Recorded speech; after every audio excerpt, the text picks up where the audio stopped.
Subscribe பண்ணாதவங்க subscribe பண்ணுங்க. அப்படியே பக்கத்துல இருக்க பெல் ஐகானையும் பிரஸ் பண்ணுங்க. துலாம் ராசிக்காரர்களுக்கு ராகு கேது பேச்சு என்பது வருகின்ற 26ஆம் தேதி 4ஆம் மாதம் 2025 ராகு கேதுக்கள் பயிற்சி பெறுவார்கள். அப்படி பயிற்சி பெறும்போது துலாம் ராசியான உங்களுக்கு நற்பலன்களை தருவார்களா அல்லது தீய பலன்களை தருவார்களா என்பதை சிறு விளக்கமாகவே பார்க்கலாம். தீய பலனெல்லாம் சொல்ல முடியாது, நற்பலன்கள் தான். அதில் எந்த விதமான மாற்றமும் இருக்காது. நற்பலன்கள் என்பது இந்த சர்ப்ப கிரகங்கள், சாயா கிரகங்கள், கரும்பாம்பு, செம்பாம்பு, ராகு கேது என்றெல்லாம் ஜோதிடத்தில் வர்ணிக்கப்பட்டிருக்கக்கூடிய இந்த பாம்பு கிரகங்கள் ஒரு ராசியிலிருந்து இன்னொரு ராசிக்கு மாற்றம் பெறுவதற்கு 1.5 ஆண்டு காலங்கள் எடுத்துக்கொள்ளும். அப்படி துலாம் ராசிக்காரர்களுக்கு ராகு கேது பயிற்சி பெற்று ராகு பகவான் 5ஆம் இடத்திற்கு கும்ப ராசியில் வந்து அமருவார். கேது பகவான் உங்களுக்கு 11ஆம் இடம் என்று சொல்லக்கூடிய உபஜயஸ்தானம், லாபஸ்தானம், வெற்றிகளை வாரி அல்லது அள்ளி கொடுக்கின்ற ஸ்தானத்தில் கேது பகவான் அமருவது ஒரு யோகத்தை தரும். துலாம் ராசிக்காரங்க இதனால் வரையில் எப்படியோ எந்த நிலையில் இருந்தீங்களோ, என்ன கஷ்டத்தில் இருந்தீங்களோ, கஷ்டத்தில் இருந்திருக்கலாம். ஏன்னு கேட்டீங்கன்னாக்கா, ராகு பகவானை தவிர மற்ற 3 கிரகங்களும் கேது, குரு, சனி பகவான் பெரிய அளவில் வெற்றிகளை தரக்கூடிய இடத்தில் இல்லை. 3 கிரகங்கள் பாதகமாக உங்களுக்கு பலன்களை கொடுக்கும்போது ராகு பகவான் மட்டும் நானும் உங்களுக்கு 6ஆம் இடத்தில் இருக்கிறேன் என்பதை உங்களுடைய பிரச்சனைகளில் இருந்து காப்பாற்றுவதற்கு வழி செய்து கொண்டிருந்தார். 6ஆம் இடத்தில் ராகு இதற்கு முன்னே இருந்ததும் இப்போ இருக்கிறதும் இன்னும் மாறல. ஏப்ரல் மாதம் தானே மாறுறாரு. இதனால் வரையில் உங்களை காப்பாற்றி வந்தது ராகு பகவான். இதனால் வரையில் உங்களுக்கு பெரிய பிரச்சனை இருந்திருக்கும். என்ன காப்பாற்றிட்டார் ராகு பகவான் கேட்டீங்கன்னாக்கா, குரு 8, சனி பகவான் பஞ்சமஸ்தானம் என்று சொல்லக்கூடிய 5ஆம் ராசியில், கேது பகவான் 12ஆம் ராசியில்.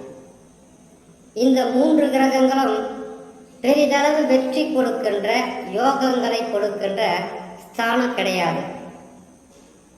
குரு பகவான் காசு, பணம், செய்யும் தொழில், வியாபாரம், பணம் கொடுக்கல் வாங்கல், குடும்பத்தில் சந்தோஷம், சுப நிகழ்ச்சிகள் சொல்லுவாங்க இல்லையா, திருமணம், வீடு கட்டுறது, வீடு கிரகப்பிரவேசம் செய்கிறது, வண்டி வாகனம் வாங்கிறது.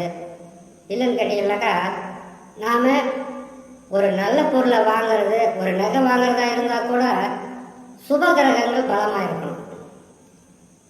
ஆனால் நகையாக இருந்தாலும் அடகு வைக்கிறதோ, கடனாக கேட்கிறதோ, காசு பணம் இல்லாமல் மிகவும் கஷ்டப்படுறதோ, தொழிலில் பின்னடைவை சந்திப்பதோ, வருமானம் இல்லாமல் பல வகையிலும் கஷ்டங்களை கொடுப்பது குரு பகவான் 8ஆம் இடத்தில் இருந்தால்தான் இந்த மாதிரி பாதகங்கள் துலாம் ராசின்னு இல்லை, 12 ராசிக்காரர்களுக்குமே 8இல் குரு வந்தால் இந்த நிலை தான் வரும்.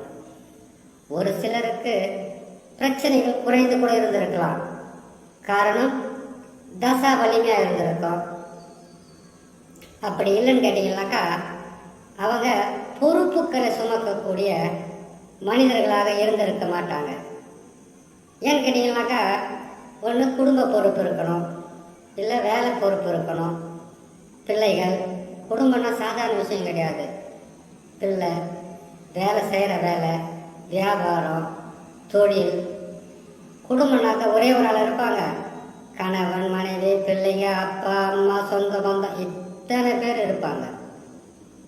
இது அனைத்தையுமே காப்பாற்றுறது தான் குடும்ப தலைவன் அல்லது குடும்ப தலைவி. இவங்களுக்கு தான் பாதகம் என்பது அதிகமாக இருக்கும். ஏன்னு கேட்டீங்கன்னாக்கா ஒருத்தருக்கு துளாராசி, அவருக்கு கல்யாணம் ஆகலை, அவருக்கு ஒரு வேலை செய்யிட்டு அவர் நிம்மதியாக இருக்கிறாருன்னு கேட்டீங்கன்னா அவரையெல்லாம் பெருசாக பாதகத்தை கொடுத்துடாது. ஏன்னு கேட்டீங்கன்னாக்கா தனி மனிதன், அவருக்கு வரக்கூடிய பிரச்சனை என்ன இருக்கும்? வேலை செய்யறதுல பிரச்சனை, வருமானத்தில் பிரச்சனை, நண்பர்களிடையே பிரச்சனை, போகிற வரவங்கிட்ட பிரச்சனை, இப்படி தான் பிரச்சனை இருக்கும். அப்படின்னு கேட்டீங்கன்னா நோயாயிருக்கும். ஆனால் இது எல்லாமே ஒரு குடும்ப தலைவன் இல்லை தலைவி அல்லது பொறுப்புக்களை சுமக்கின்ற ஒரு பெரிய அதிகாரியாக இருக்கலாம், இல்லை ஒரு பெரிய தொழில் நடத்துகிறதா இருக்கலாம். இப்படிப்பட்டவங்கள தான் அதிகமாக பாதிப்புகளை குரு பகவான் 8ல் இருக்கும்போது செய்வார். இவருடன் இணைந்து கேது பகவான் 12ஆம் இடத்தில் விரயம், அயன சயன போக விரயஸ்தானத்தில் கேது பகவான். பஞ்சமஸ்தானம் என்று சொல்லக்கூடிய 5ஆம் இடத்தில் சனி பகவான். சனி பகவானுக்கு 5ஆம் இடம் என்னும் பெருச உதவிகளோ அள்ளி கொடுக்கிற ஸ்தானமோ கிடையாது. இப்போ துலாம் ராசிக்காரங்க இப்போ அனுபவிச்சுக்கிட்டு இருக்கிறத நான் சொல்லிக்கிட்டு இருக்கேன். இப்போ நீங்க அனுபவிச்சுக்கிட்டு இருக்கிறத தான் நான் சொல்லிக்கிட்டு இருக்கேன். தசா நல்ல நிலையில் இருந்தவங்க போராட்டம் இல்லாமல் வாழ்க்கையா இருக்கும், ஆனால் பிரச்சனை இல்லாமல் இருந்திருக்காங்க. நான் சொன்ன மாதிரி பொறுப்புக்களை சுமக்கிறவங்க தான் அதிகமாக பாதிக்கும். பொறுப்புக்களை சுமக்காமல் தனி மனிதர்களாக இருக்கிறவங்கள அவ்வளவு பாதிக்காது. சனி பகவான் 5ஆம் இடத்தில் இருக்கிறார், இருக்கிறார், மாறப்போறார். 5ஆம் இடம் என்னமோ யோகங்களை கொடுக்கிற ஸ்தானம் கிடையாது. பஞ்சமஸ்தானம் அல்லது பூர்வ புண்ணியஸ்தானம். கணவன் அல்லது மனைவி அந்த உறவுகளால் சிக்கல் கொடுப்பார், இல்லை வேலை செய்யறதுல பிரச்சனை கொடுப்பார், இல்லை உங்களுக்கு ஒரு தேவை இருக்கும், பணமாக இருக்கலாம், ஒரு வேலையில் நீங்கள் சேரத்துக்கு கொண்டா உதவியாக இருக்குங்களா, அதில் பிரச்சனையை கொடுப்பாரே தவிர மற்றபடி சனி பகவான் 5ஆம் இடத்தில் இருக்கும்போது பெரிய பாதகமும் இல்லை, அதிகப்படியான சாதகமும் இல்லை. இது உண்மைன்னு உங்களுக்கும் புரியும். பொறுப்புக்களை சுமக்கிறவங்க சொல்கிறேன். தனி மனிதராக இருக்கிறவங்களுக்கு அவ்வளோ பாதகத்தை கொடுத்துருக்கோம், சின்ன பிரச்சனை கொடுத்துட்டு போயிட்டு பாரு. அப்படி இருக்கும்போது துலாம் ராசி உங்களுடைய ராசி. இப்பொழுது குரு பகவானும் மாறுவார், ராகு கேதுவும் மாறுவாங்க, சனி பகவானும் மாறுவார். சனி பகவான் மாறுவார் என்பதை திருக்கணிதத்தில் 3ஆம் மாதம், இப்போ வரக்கூடிய 3ஆம் மாதம் 29ஆம் தேதி 2025ன்னு திருக்கணிதத்தில் கொடுத்துருக்காங்க. வாக்கிய கணிதத்தில் 2026 தான் பயிற்சின்னு கொடுத்துருக்காங்க. நீங்கள் அனுபவத்தில் தான் சொல்லணும். ஏன்னு கேட்டாக்கா எனக்கு மார்ச் மாதத்திலிருந்து 6ஆம் இடத்திற்கு வந்த சனி பகவான் நன்மையை எனக்கு செய்துட்டாரு, பிரச்சனையெல்லாம் பெருசாக இல்லைன்னு நீங்கள் தான் சொல்லணும். ஏன்னு கேட்டிங்கன்னாக்கா இந்த பலன் நல்லா இருக்குமா அந்த பலன் நல்லா இருக்குமான்றத ஒரு பலன்களை சொல்லக்கூடியவங்க அதை தெளிவுபட சொல்லி போட்டுடணும். திருக்கணிதம் 2025, வாக்கிய கணிதம் 2026 தான் வரும். சில மாதங்கள் பிரச்சனை இருக்கு, அது ஒன்றும் பெரிய பிரச்சனைகள் எல்லாம் கிடையாது. சரி, நம்ம ராகு கேது பயிற்சிக்கு வந்துடலாம். இவ்வளவு நாளா ராகு பகவான் ஒருவர் மட்டும்தான் உங்களுக்கு பிரச்சனைகளிலிருந்து காப்பாற்றுவதற்கு வழியும் செய்தார், காப்பாற்றிக்கிட்டே இருந்தார். இப்போ 4 கிரகங்கள் உங்களுடைய வாழ்க்கையில் இன்னொரு முறை இந்த கிரக அமைப்புகள் வரணும் கேட்டாக்கா வரலாம், இல்லை இது கூட நல்லா வரலாம், இல்லை வராமல் கூட போயிடலாம். ஏன்னாக்கா குரு பகவான் 9க்கு வர்றது பல வகையான நற்பலன்களை செய்வார். சனி பகவான் 6ஆம் இடத்திற்கு செல்வது 2.5 வருஷம் 6ல் இருப்பார். 2.5 வருஷம்லாம் அப்படியே பலன் கொடுத்துக்க மாட்டார், 1.5 வருஷம் தான் கொடுப்பார். ராகு பகவான் இதனால் வரையில் 6ஆம் இடத்தில் இருந்த ராகு பகவான் 5ஆம் இடத்திற்கு வருவார். இருப்பதிலே மிகவும் பலமான கிரகமாக, மிகவும் சக்தி வாய்ந்த நற்பலன்களை தரக்கூடிய கிரகமாக கேது பகவான் 11ஆம் இடத்திற்கு போவார். 11ஆம் இடம் என்பது லாபஸ்தானம், உபஜயஸ்தானம், வெற்றி ஸ்தானம், யோகஸ்தானம், இன்னும் எதையோ சொல்லிக்கிட்டு போகலாம். அவ்வளவு நற்பலன்களை கொடுக்கின்ற கிரகமாகத்தான் கேது பகவான் 11ஆம் இடத்தில் அமர்வது. துலாம் ராசிக்காரங்க பெருசாக புகழ்ந்து பேசி உங்களுக்கு காதினிக்க, மனம் குளிர, பெரிய அளவில் சந்தோஷங்கள் வர்ற மாதிரி பேசணுன்ற அவசியமெல்லாம் கிடையாது. நல்ல வார்த்தையாக 4 வார்த்தை சொன்னால் கூட போதும், நச்சுன்னு புரிஞ்சுக்கிற நல்ல ராசி தான் துலாம் ராசி. துல்லியமாக கணக்கிட்டு வாழ்க்கையில் வெற்றிகளை பெறுவதற்காக கடினமாக உழைக்கக்கூடிய ராசி. உழைப்பீங்க, கடினமாக உழைப்பீங்க. உங்களுக்கு இது பொன்னான காலம், பொற்காலம் சொல்லுவாங்க இல்லையா. நான் சொல்கிறத கொஞ்சம் பொறுமை கேளுங்க. நான் கோட்டீஸ்வர யோகம், லட்சாதிபதி யோகம், வீடு மனை வாங்க போகிறீங்க, சொத்து வாங்க போகிறீங்க, சுகத்தை வாங்க போகிறீங்க, வண்டி வாகனத்தை வாங்க போகிறீங்க, மிகப்பெரிய ராஜயோகம், இது எல்லாமே சொல்லலாம். இதில் உங்களுடைய சொந்த ஜாதகத்தில் தசா நல்லா இருக்கணும். அப்படி கோட்டீஸ்வர யோகத்தை கொடுக்கக்கூடிய தசா உங்களுக்கு இருந்தால் அதை யாராலே தடுக்கவே முடியாது. சாதாரண அதிர்ஷ்டங்களாக தரக்கூடிய தசாவாக இருந்தால் அதிர்ஷ்டங்கள் இருக்கும். நீண்ட நாளாக இருக்கக்கூடிய கனவு. துலாம் ராசியில் ஒரு 10 லட்சம் பேர், ஒரு 50 லட்சம் பேர், ஒரு 1 கோடி பேர் வச்சுக்கோங்க, அத்தனை பேருமே கோட்டீஸ்வரர் ஆகிட முடியாது. ஏன்னு கேட்டீங்கன்னாக்கா உங்கள் ஜாதகத்தில் இப்போ நடந்துக்கிட்டு இருக்கிற தசா, அந்த தசா நல்ல தசாவாக இருந்து யோக தசாவாக இருந்தால் நீங்கள் பணக்காரர் தான். அப்படி இல்லாமல் இருந்தால் ஒவ்வொரு மனிதனுக்கும் பிறந்ததிலிருந்து ஒரு கனவு இருக்கும். என்ன கனவு இருக்கும்? நல்லா படிக்கணும், நல்ல வேலையில் சேரணும், கை நிறைய சம்பாதிக்கணும், நல்ல வேலையில் இருக்கணும், மதிப்பு மரியாதையோடு இருக்கணும், கை நிறைய சம்பாதிக்கிற ஒரு வேலை. அடுத்தது ஊரறிய 4 பேர் பார்க்க திருமணம் ரொம்ப பிரகாசமாக செய்யணும்னு ஆசைப்படுவாங்க. ஒரு சிலர் நம்ம எவ்வளோ நாளைக்கு தான் வாடகையில் இருக்கிறது, ஒரு சொந்தமாக ஒரு இடம் வாங்கி வீடு கட்டலான்ற ஒரு ஆசை இருக்கும். ஒரு சிலர் நல்ல வீட்டை கட்டி அந்த வீட்டில் போயிட்டு வாழ்ந்தால் நம்மளுடைய கனவே நிறைவேறின மாதிரி இருக்குன்றது ஒரு சிலர். ஒரு சிலருக்கு எவ்வளோ நாளைக்கு தான் அந்த கடத்தில் மாட்டிக்கிட்டு வாழ்நாள் முழுக்க வட்டியும் கட்டிக்கிட்டு கடனையும் தீர்க்க முடியாத கஷ்டப்பட்டுக்கிட்டு வாழ்ந்துக்கிட்டு இருக்குமே, இதிலிருந்து நமக்கு விடிவெள்ளி பிறக்காதா என்பது நிறைய பேருடைய கனவாக இருக்கும். இன்னும் சிலர் பசங்களை நல்லபடியாக படிக்க வைக்கணும், வாழ்க்கையில் நல்லா, இப்படியெல்லாம் பல வகையில் ஆசைகள் என்பது ஒவ்வொரு துலா ராசிக்காரங்களுக்கும் கனவாக இருக்கும். அந்த கனவை நினைவாக மாற்றி கொடுக்கிற நேரம் தான் இந்த நேரம். கேது பகவான் 11ஆம் இடத்துல இருந்த உடனே அதிர்ஷ்டம் தானாக சேர்ந்துடாது.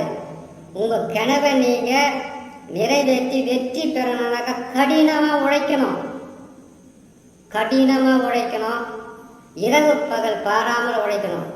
கிரகங்கள் கெட்டு இருக்கும்போது நிம்மதி தூக்கம் இல்லை, வருமானம் இல்லை, கஷ்டமும் துன்பமும் ஏகப்பட்ட சிக்கலும் சந்தித்த நீங்கள் இந்த நேரத்தில் என்ன செய்யணும்னு நினைக்கிறீங்க? உங்கள் நீண்ட நாளாக இருக்கக்கூடிய பிரச்சனையா தீர்த்துட்டு வெளியே வந்துடுங்க. எல்லா பதிவு சனி பயிற்சி பதிவு இதுதான் சொல்லிக்கிட்டு இருக்கேன், ராகு கேது பயிற்சிலாம் இதுதான் சொல்லிக்கிட்டு இருக்கேன். குரு பயிற்சியில் வந்து அவர் என்ன பலன்களை கொடுப்பார்னு சொல்லிடலாம். கேது பகவான் 11ஆம் இடத்தில் இருக்கும்போது அதிர்ஷ்டங்கள் இல்லாமல் இருக்காது. நீங்கள் எந்த வேலையாவது செய்யுங்க, 2 மடங்கு 3 மடங்கு 4 மடங்கு உங்களுக்கு அதிர்ஷ்டங்களை கொடுத்துருவார். அப்படி கொடுத்தால் அதை பெற்று, இப்போ குரு பகவான் சரியில்லாமல் இருந்தார், காசு பணத்துக்கு எவ்வளோ கஷ்டப்பட்டீங்க, பணத்துக்காக எவ்வளவு பின்தங்கி இருந்த ஒரு நிலையில இருந்தது, உடல் நலத்தில் எவ்வளோ பாதிப்பு இருந்தது, ஏமாற்றங்களை எவ்வளோ சந்திச்சிருப்பீங்க. குரு பகவான் 8ல் இருந்தால் இதெல்லாம் தருவார். குரு பகவான் 8ல் இருந்தால் இப்படியெல்லாம் தருவார். வண்டி வாகனம் ரிப்பேர் ஆகிறது, பிரச்சனைகளை கொடுப்பாரு, ஏகப்பட்ட செலவுகளை கொடுத்துருப்பாரு. இப்போ குரு பகவானும் நல்ல இடத்துக்கு வர போகிறாரு, சனியும் நல்ல இடத்துக்கு வராரு, ராகு கேதுக்களும் நல்ல இடத்துக்கு வர போகிறாங்க. இந்த நேரத்தை பயன்படுத்தி உங்களுடைய வாழ்க்கையில் கனவாக இருப்பதை கொஞ்சம் கஷ்டப்பட்டு அதை நினைவாக மாற்றிக்குங்க. உபஜயஸ்தானம் என்று சொல்லக்கூடிய 11ஆம் இடத்தில் கேது பகவான் இருந்தால் பணக்கார வாழ்க்கை கிடைக்கும் என்பது ஜோதிட விதி. அதை நான் அப்படியே சொல்லிட முடியாது. ஏன்னு கேட்டீங்கன்னாக்கா உங்கள் ஜாதகத்தில் வந்து எந்த கிரகமும் சரியில்லாமல் இருந்தால் பணக்கார வாழ்க்கை எங்கேயா வந்துச்சுன்னு ஒரு கேள்வி வந்துடும் இல்லையா? ஆனால் ஜாதகமே சரியில்லாமல் உங்களுக்கு இருந்தால் கூட சரி, இந்த நேரம் பிரச்சனை இருக்குங்களா, பிரச்சனை தீர்க்கறதுக்கு முயற்சி செய்யுங்க, கடினமாக உழைங்க. அதிர்ஷ்டங்கள் என்பது, அதிர்ஷ்ட காலம் என்பது எப்பயாவது ஒரு முறை வரும், அதை நீங்கள் தான் பயன்படுத்திக்கணும். உங்களுக்கு கார் வரப்போகுது, பங்களா வரப்போகுது, சொத்து வரப்போகுது, திடீர் லாட்டரி டிக்கெட்டில் பணம் வரப்போகுது, புதையல் கிடைக்க போகுது நான் சொல்லலை. நீங்கள் அதிர்ஷ்ட காலம் வருது, உழைங்க, கடினமாக உழைங்க. உங்களுக்கு லாபங்களை வந்து 4 கிரகங்களும் அதை கொடுத்துரும். இந்த நல்ல நேரத்தை என்ன பண்ணுங்க, பயன்படுத்திக்கிங்க. வீணாக்கிட்டீங்கன்னாக்கா அதுக்கப்புறம் கிடைக்கிறது எவ்வளோ கஷ்டமாக இருக்கும். சனி பகவான் 6ஆம் இடத்திற்கு வராரு, 2.5 வருஷத்தில் 1.5 வருஷம் நல்ல பலன் கொடுப்பாரு.